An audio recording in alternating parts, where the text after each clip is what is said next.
guys, it's Amy from Nail Polish Baby 90 and welcome to today's video. Today I'm here with a swatch and review from a UK indie, which is always very exciting and one that I've not worked with before. So I'm going to be sharing with you the Firestarter collection by Prism Polish. So Prism Polish is a newer indie brand in the UK compared to some of the ones like Danglefoot and Artist Nails that have been around for a long time. I think Prism Polish is coming up over, I think it's definitely done a year, and I only have 2 or 3 of them in my collection other than what I'm going to show you, so I'm definitely excited to try more. One of my goals for this year was to try more UK indies, so I'm very happy this is happening. So the Firestarter collection is based off of The Prodigy, which is a band over here, and sadly Keith Flint, who was the lead singer of the band, passed away at the start of this year, so Susie decided she would come out with a collection to honour him, and also there's some charity polish in there to help prevent male suicide and about male mental health, which I think is a really apt way to honour Keith.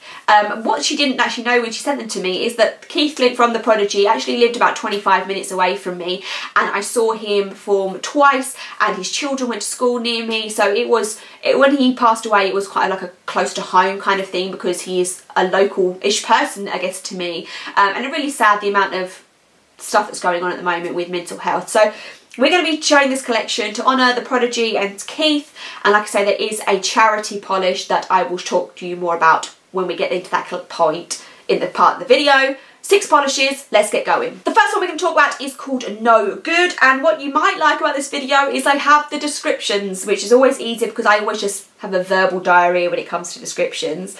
So No Good is a bright fuchsia packed with purple shimmer and scattering holographics, and exactly what it says on the tin there. The holo is very like fine through it, and it is it's not the main concept of it. The main part of it is the pink with the purple flash, and the flash comes, there's a couple of these that have got these beautiful shimmers in them and they just stand out so well, and then you're getting that glistening of holographic through it, so it is just a really great nail polish, and it does match exactly what she's described it to be, so thumbs up for that. This for me was a 2-coater. I would say 2 or 3, depends on how thickly you apply it. Sometimes with shimmery polishes, you need that 3rd coat to just build up the shimmer a little bit more. So it's going to be a 2 or 3 coater for you, but that first one there was no good.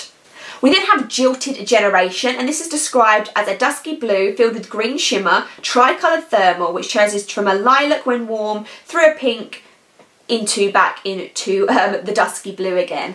I would say this is one of the best thermals I've ever tried. If you watch my videos, you know I don't try thermals a lot, but the stark change between the hot and the cold on this is like when you run your hands in between the two was so good. It did go from like the light purple to the colour that you're seeing in the bottle here, and with the element of having the flash to it, it just made this really unique mixture. And when you can see from my swatch, you have a beautiful transition, and it almost looked like I'd stamped an ombre on my nails. That's how it kind of appeared on my nails when I wore it. I thought it was so beautiful, and maybe this might convince me that I need to try some more thermals. This did take 3 coats to be completely opaque, where it was that lighter purple in one end of the spectrum, so I did just wear 3 coats, so when it was in the lighter section of the transition it was opaque, if that makes sense. You probably could have worn 2, but I would have just say that 3rd one just allows the light purple aspect of the polish to really be nice and clear and stand through.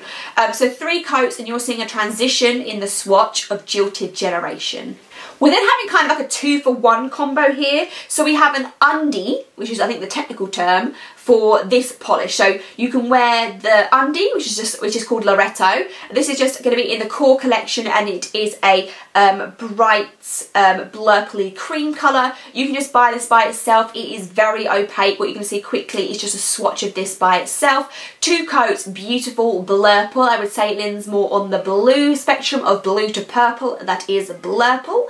And that you can just wear by itself and buy by itself. It's not technically part of the collection, but it is considered an undie for this polish here, which is called Molotov Beats. So this is that same bright blurple base, and then it has a unicorn pea sibling pigment, which is green, gold and red. So you can wear this 2 coats of Loreto with 1 coat of Molotov Beats over, which you're going to see now. Or you can just wear Molotov Beats 3 coats to be completely opaque by itself. The reason why I hesitated just there is because you will see the difference is basically that Molotov Beats by itself is more of a squishy kind of a finish. You can see like the depth to it. It's not the same as wearing the cream with the top. There is a difference of it. It just depends how you like to wear your polishes. For me personally, I think I would just wear Molotov Beats by itself and build it up to be completely opaque. But if you're someone that wants to do it the other way around, this is the combination for you. And this undie trend is kind of like, I see it a lot. It's very, very scattered over the polish world at the moment, giving these kind of combos and releasing them together. So you saw Loreto, that was 2 coats, and then Molotov Beats, you can wear it as 1 coat over Loreto or 3 coats by itself. That's those 2. Onto the charity polish in this, and this is called Omen, and the charity that it's going to be going towards is called Calm. So it's a campaign against living miserably, and it's the leading movement for male suicide. So that is going to be the charity polish, and £1 from every bottle sold will be going to that charity. This is going to be described as a bright violet filled with blue shimmer, and again there's some subtle holographic flakies in it. So it's kind of similar to No Good, where we have the shimmer and then the flakies, but obviously a different colour combination.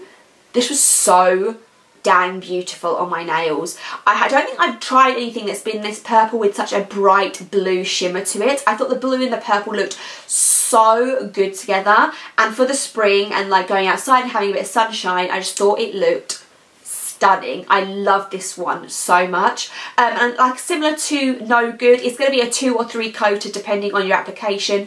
This for me was more of a 2, but I can see how maybe you might need 3.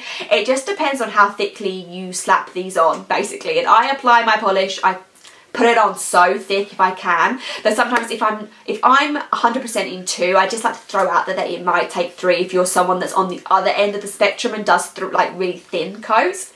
It's just a preference, but love this one so much. That one was Omen. The last 2 are just breathtaking. When I opened the package, these are the 2 that I gasped on because they were in a little bubble mailer together, and one of them I am wearing on my nails today. So we'll start with the multi-chrome, and this is called Spitfire. So it's a red, orange, gold multi-chrome with flashes of green and gold hollow sparkles.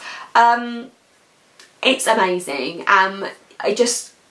I was just speechless when I saw this, and I still am kind of speechless about it.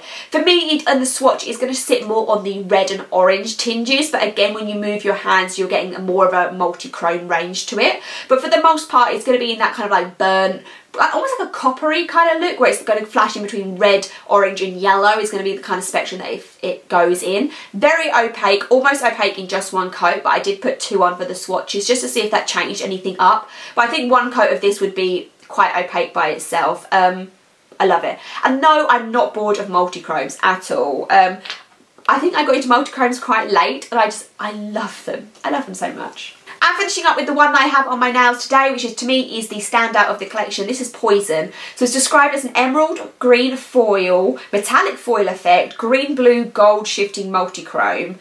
I just love this again. And on my nails, it almost is like kind of like lizardy. So it's like an emerald, and then we have the flashes of the lighter green, and we have also flashes that go to more of like a tealy blue kind of colour. I can't see the straight up blue that there is when you rotate the bottle, but we do definitely have some kind of tealy aspects of it. It just lights off the nails. It's just so eye-catching, and I waited to wear this one last just because I knew I was going to want to wear it for a few days. So this is going to be on my nails for the next few days now. It's stunning. This one is a 2 coater, and that one was Poison. Susie did also include some samples of her top and base coat for me to try. The base coat was because she was concerned that some people have staining with green nail polishes, so she threw this in there. It's very caringly of her to make sure that I didn't stain my nails with this if it does stain. I can't comment, haven't taken it off yet, but some nails are more porous than others. My nails never stain, so if you are aware that your nails are a stainer, you should be preventative and use a base coat with any green and blue, not just this one, because green and blues tend to stain more than anything else.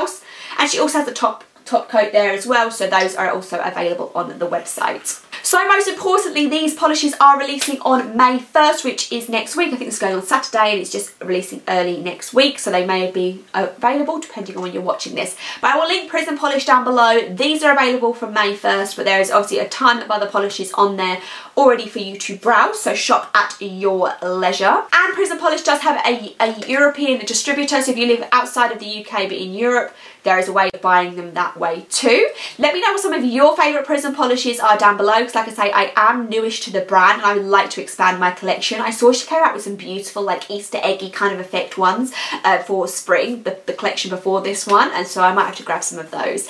Give me a thumbs up, subscribe, and I will see you soon. Bye.